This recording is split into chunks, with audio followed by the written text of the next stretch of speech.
Bonjour et bienvenue à l'école Centrali. Aujourd'hui, je voudrais aborder le NE555 qui est ce petit circuit intégré. Il a été créé en 1970 et ce circuit permet de faire de la temporisation et de travailler en mode multivibrateur. Alors ce circuit contient 23 transistors, 2 diodes et 16 résistances et c'est ce qui va faire les deux amplificateurs opérationnels qui vont jouer le rôle de comparateur, la bascule RS et la porte inverseuse. Ce circuit peut fonctionner sous 3 modes, soit astable, bistable ou monostable. Je vous invite maintenant pour voir à l'intérieur de ce circuit intégré, comprendre son principe de fonctionnement et voir à la fin une de ses applications qui est la sirène à 2 temps. Je vais commencer tout d'abord par une petite présentation du NE555. Donc, il s'agit d'un circuit à 8 pattes où on peut repérer facilement la masse et la patte d'alimentation avec cette petite encoche en haut. Sachant que le NE555 est un circuit qui fonctionne à des plages de tension entre 3 et 15 volts. La patte 2, c'est ce qui va servir à comparer avec le potentiel de 1/3 de VCC. La patte 6, elle sert à comparer avec le 2/3 de VCC. Sachant que ces deux pattes vont servir à faire fonctionner le circuit correctement. La patte 3, c'est la sortie du circuit.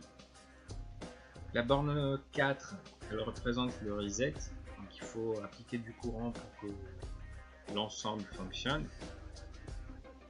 La borne 7, elle va permettre de se brancher pour décharger le condensateur de temporisation. Et enfin, la patte 5, elle permet d'accéder au potentiel de 2/3 de VCC, c'est ce qu'on va voir par la suite. Voilà, on retrouve ici notre NE555 avec les différents composants que j'ai rajoutés autour. On retrouve le pont diviseur de tension, les deux comparateurs de tension, la bascule RS, la porte inverseuse et le transistor. Alors comment ça marche? On trouve ici le pont diviseur de tension, c'est-à-dire à ce niveau-là on aura 1/3 de VCC et ici on aura 2/3 de VCC. Alors je rappelle, ici les trois résistances ont la même valeur ohmique et donc forcément on aura 1/3 de VCC ici, 1/3 là et 1/3 au niveau de la troisième résistance. Et donc on va voir par la suite que le fonctionnement du circuit dépend principalement de la capacité C. Parce que tout simplement le potentiel aux bornes 7 kappa va être systématiquement comparé aux deux potentiels du 1/3 et du 2/3 de VCC. Et c'est ce qui va commander par la suite notre sortie. Au début, la capacité C est déchargée, c'est-à-dire le potentiel aux bornes de 7 kappa, qui est entre autres égal à V déclenchement, est inférieur au potentiel de référence qui est le 1/3 de VCC. Et du coup, le comparateur va donner un 1, et c'est ce qui va commander le 7. Au niveau du deuxième comparateur, la tension de la capacité qui est présentée par la tension V seuil, elle aussi est inférieure à 2/3 de VCC. C'est ce qui va donner à la sortie du comparateur un reset qui est égal à 0. Alors je rappelle ici la table de vérité de la bascule RS. On a pour R égale à 0 et S égale à 1, une valeur de Q égale à 1 et Q bar égale à 0. Du coup ici on aura un 0, donc la différence de potentiel entre la base et le collecteur sera nulle, et du coup le transistor va se comporter comme un interrupteur ouvert. Et donc la capacité va se charger à travers les résistances RA et RB, et on aura la diode qui va s'allumer puisque la valeur de Q est égale à 1. Donc voilà, une fois la capacité dépasse les 2/3 de VCC, et donc ici on aura un potentiel qui va dépasser le potentiel de référence qui est le 1/3 de VCC. Donc du coup au 7 on aura un 0.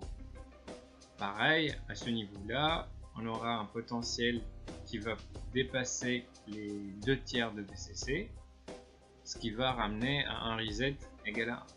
Dans ce cas, la valeur de Q bar sera égale à 1. Et comme le potentiel entre la base et le collecteur est en nul, le transistor va se comporter comme un interrupteur fermé. Dans ce cas-là, la capacité elle va se décharger à travers la résistance RB. Et du coup, la diode sera éteinte puisque la valeur de sortie est égale à 0. Donc le phénomène va se répéter et on s'aperçoit que la capacité elle va osciller constamment entre les valeurs de 1 tiers de VCC et de 2 tiers de VCC. Maintenant, si on regarde le signal de sortie, on remarque qu'on a un signal carré qui bascule d'un état à un autre, et ce signal il est commandé justement par la capacité. Donc on a un état haut qui bascule vers un état bas quand la capacité elle est en état de déchargement. Donc là on observe l'effet de chargement et de déchargement de la première capacité, et on sait très bien que cette capacité va commander la sortie. Donc au moment du chargement on aura un 1, c'est-à-dire un état haut, et au moment du déchargement on aura un état bas. Donc faites attention ici, plutôt l'état haut prend beaucoup plus de temps que l'état bas. C'est normal parce que tout simplement on charge à travers deux résistances et on se décharge à travers une seule résistance. Donc ça prend beaucoup plus de temps de charger une capa à travers deux résistances que à travers une seule résistance. Voilà.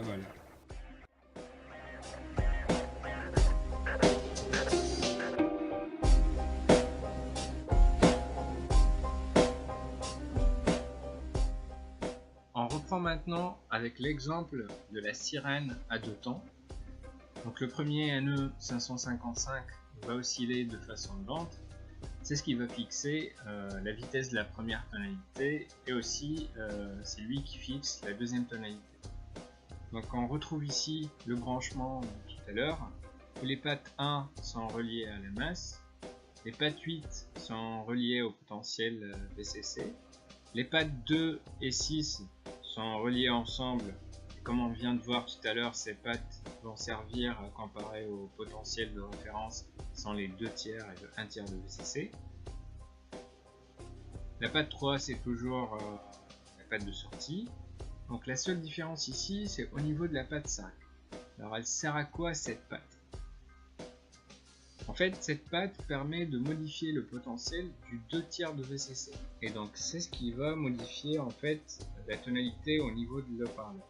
Donc on aura deux tonalités avec deux fréquences différentes. On retrouve aussi les deux résistances en série avec nos deux capacités qui vont rythmer les deux NE 555. Et à ce niveau-là, on peut récupérer deux types de signaux. Soit un signal carré de type tout ou rien. Dans ce cas, au niveau de l'haut-parleur, on va entendre ça.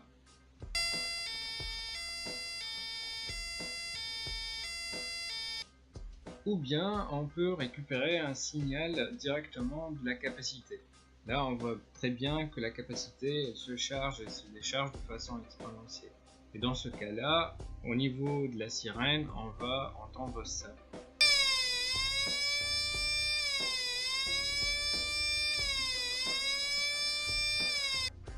Alors une remarque ici très importante, ici la capacité elle est 1000 fois plus petite que celle-là.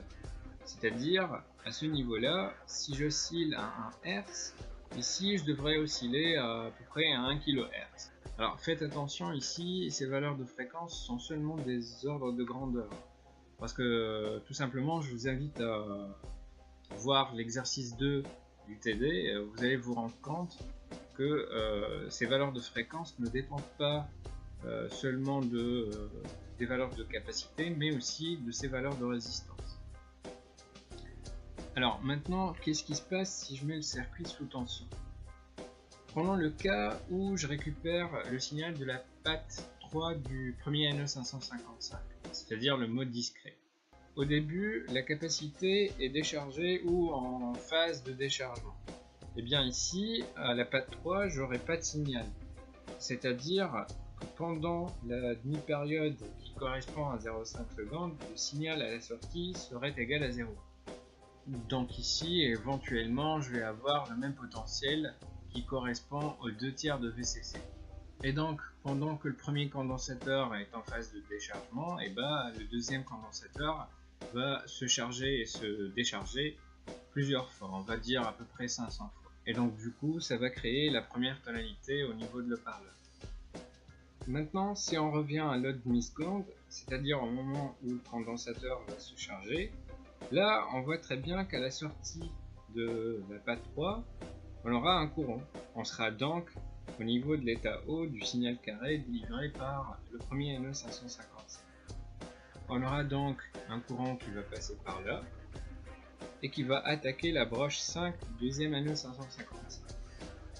Je vous rappelle que cette broche modifie la tension en borne du potentiel de référence de 2/3 de VCC. Donc du coup, on n'aura pas 2/3 de VCC, mais plutôt une valeur supérieure. Dans ce cas, le condensateur va prendre beaucoup plus de temps pour se charger et se décharger, et du coup l'oscillation est encore moins rapide. Et c'est comme ça qu'on va entendre la deuxième tonalité. Ici, si on se met à la sortie de la sirène, on observe très bien le signal de sortie qui change de fréquence constamment, et ce changement de fréquence se fait de façon brusque. Donc il passe d'une fréquence à une autre brutalement. C'est ce qui fait qu'on entend deux tonalités avec deux différentes fréquences. Voilà, on remarque aussi qu'au moment du déchargement de la première capacité, la deuxième capacité C3 se charge et se décharge entre deux potentiels qui sont effectivement le 1/3 et le 2/3 de VCC. Par contre, au moment du chargement, ces deux potentiels changent puisqu'on attaque la patte 5 avec un courant, donc on change ce potentiel. Et donc du coup, la capacité C3, la deuxième capacité, va prendre plus de temps pour se charger et se décharger. Et on voit très bien qu'on a à la sortie deux fréquences différentes. C'est ce qui va définir en fait les deux tonalités. Dans le deuxième exemple, ce qui va se passer, c'est qu'on va se brancher sur la sortie du condensateur. Donc, le deuxième NE555 qui sera commandé par l'état du chargement et de déchargement du premier condensateur. Et donc ce qui va changer, ça sera au niveau du basculement entre les deux fréquences. On n'aura pas un basculement brusque, mais plutôt ça sera progressif. Donc justement, qu'est-ce qui se passe si on branche la patte 5 du deuxième NE555 à la première capacité? Et donc tout simplement, ce qui va se passer, c'est qu'on aura un changement de fréquence, mais cette fois-ci qui est progressif. Donc on change de fréquence progressivement. C'est ce qui fait qu'on a un deuxième type de tonalité. Voilà, on arrive à la fin de cette vidéo. J'espère qu'elle vous a plu et à la prochaine.